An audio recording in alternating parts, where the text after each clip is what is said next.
Hello my beloved viewers, welcome back to my channel on a new video of lookup series of Microsoft Excel that is currently running into my channel. Friends, we all know that it really feels disappointing and annoying while we get any type of errors in our workbook of our workplace or in a school.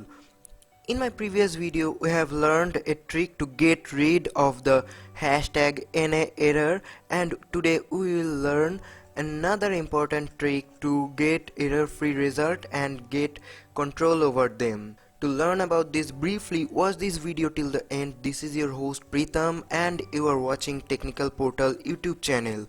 Don't forget to subscribe my channel and also press the bell icon to get all notification from my channel. And friends, after the video ends, please have a look into my channel playlist and also check the description box. There you will find the link of the Excel data file which I am using in this video. So without wasting any time, let's begin.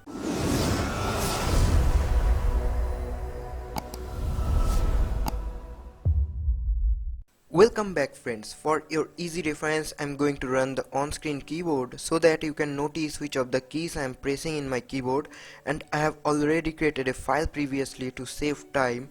Here it is. I have a simple data file to show you the actual process to hide the hashtag NAError that VLOOKUP throws when it can't find a value. You can use the ISERROR function to catch the error and return any value you like. To do this, you have to at first select lookup value that contains in your table array. So here it will be books. Then suppose in normal VLOOKUP value, if we use the VLOOKUP, so we will get the result like this. We have to use the VLOOKUP, then it is asking for lookup value, and this is our lookup value. Put a comma, choose your table array. After that, according to your table, you have to select your column index number, and we are searching for amount, so our column index number according to the table will be number 2. Then again put a comma, and we are using the exact match function, so we are putting number 0 here and close the bracket and hit enter. Look at here, as we have typed books as our lookup value, we have got it as $20, as this lookup value belongs to this table array, right?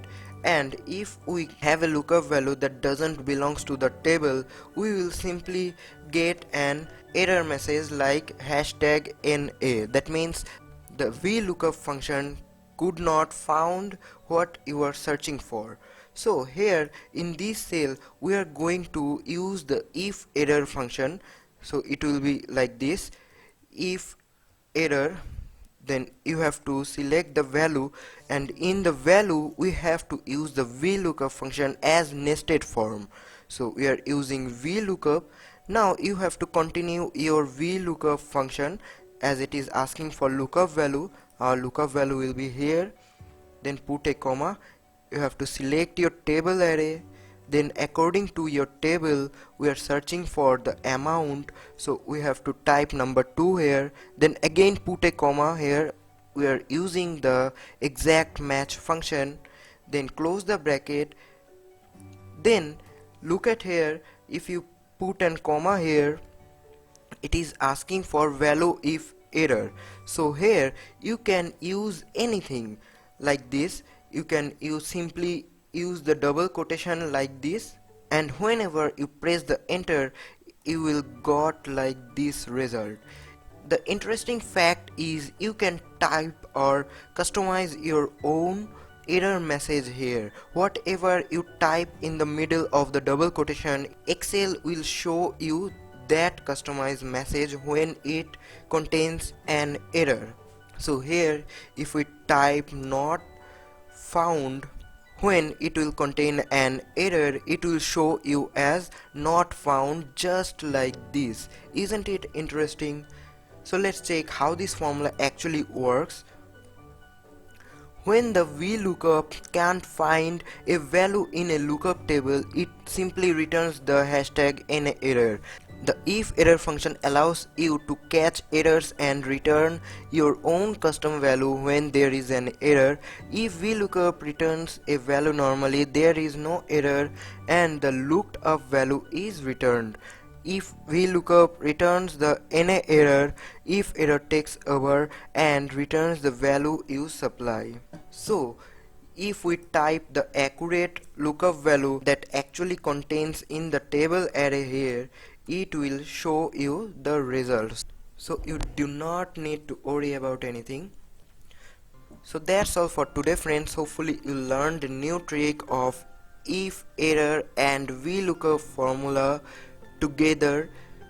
Share this video with your friend, share your opinion as well as your queries. I'll come back soon with another video. Keep learning, keep supporting this channel and stay tuned.